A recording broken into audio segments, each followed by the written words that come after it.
Clément Sénéchal, merci d'être avec nous en direct. Vous êtes le porte-parole de Greenpeace France. Quel bilan dressez-vous vous-même de cette COP26 et de ce texte final obtenu à l'arraché ?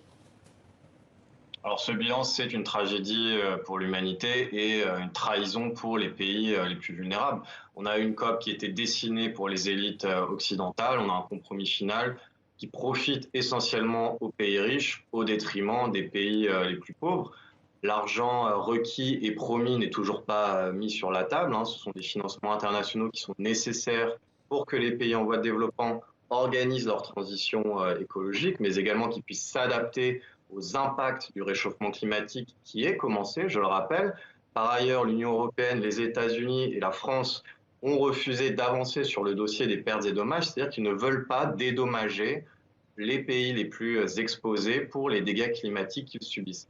À côté de ça, on a un refus de poser enfin un calendrier de sortie des énergies fossiles, qui sont les principales responsables du réchauffement climatique. Donc on a des pays riches qui refusent de reculer leur appareil productif. Et donc, qu'est-ce qu'ils font à la place?